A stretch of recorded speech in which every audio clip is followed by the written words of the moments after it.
गेल्या अनेक दिवसांपासून संपूर्ण महाराष्ट्राला मुसळधार पावसाने झोडपून काढलेलं आहे। या मुसळधार पावसाच्या पाण्याने संपूर्ण महाराष्ट्रातील सर्वसामान्यांचे जनजीवन विस्कळीत करून टाकलेलं आहे। या मुसळधार पावसाचा फटका पश्चिम महाराष्ट्रातील सोलापूर जिल्ह्याला देखील बसलेला आहे।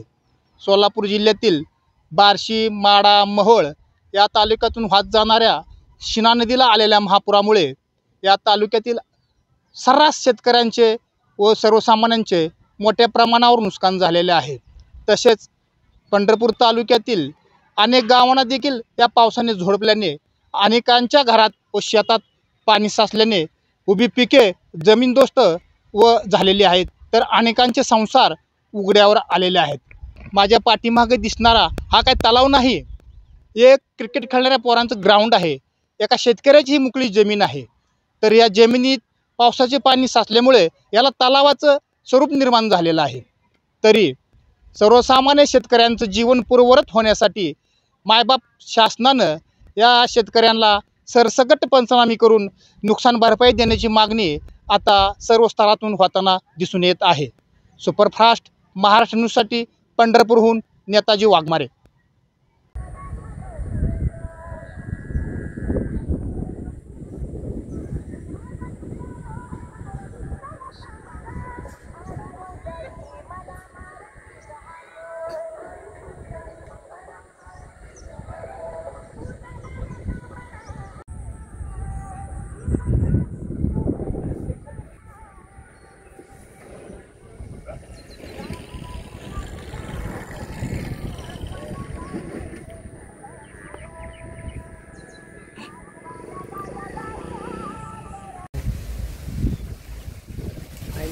आवाज नाही का?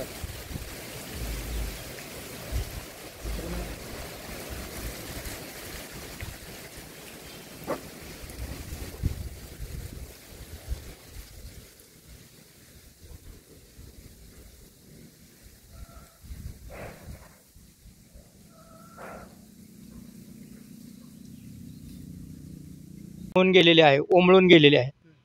घरामध्ये, घराच्या समोर शेडमध्ये जवळजवळ 8 ते 10 फूट पाणी साचलेलं होतं आणि अतोनात नुकसान झाल्यामुळे मला शासनाकडून तातडीची मदत मिळावी आणि शेतकऱ्याने रस्त्याच्या कडेची चारी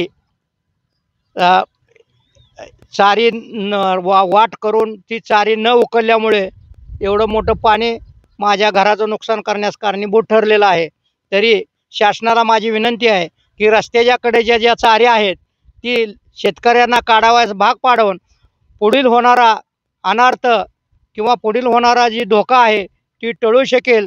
आपण तातडीनं तहसीलदार किंवा पोलीस स्टेशन पोलीस अधिकारी आणि लगतच्या असणाऱ्या शेतकऱ्याला ताबडतोब ती चारी काढण्यास भाग पाडावं, जेणेकरून अतोनात येणारं पाणी हे घरामध्ये शिरणार नाही, याची पुढील होणारा संकट टाळावं एवढीच माझी विनंती आहे आणि शासनानं तातडीची निधी मला देण्यात यावी एवढीच माझी विनंती आहे। यंदाच्या वर्षी पाऊस मोठ्या प्रमाणावर पडलेला आहे। पावसाचा अंदाज आला नसल्यामुळे रस्त्याच्या कडेच्या जी चाऱ्या आहेत या चाऱ्यांचं खोलीकरण झालेलं नाही किंवा जे ओढे नाले आहेत त्यांचं खोलीकरण झालेलं नाही। शासनानं त्यांचा प्रोग्राम ह्या वर्षी न घेतल्यामुळे पावसाचं पाणी न वाहून जाता शेतकऱ्यांच्या शेतात, शेतकऱ्यांच्या घरांमध्ये शिरलेलं आहे। तरी हे पाणी वाहून जाण्यासाठी रस्त्याच्या लगत असणाऱ्या शेतकऱ्यांनी चारीचं खोलीकरण करावं किंवा रस्त्यावर अतिक्रमण करू नये। रस्त्यावर अतिक्रमण केल्यामुळे ह्या चाऱ्या बुजल्यानं पाण्याला अडवणूक झाल्यामुळं ही पाणी सखल भागात शिरून अनेकाचं प्रपंच ह्या पावसाच्या पाण्यानं उघड्यावर आणलेलं आहे।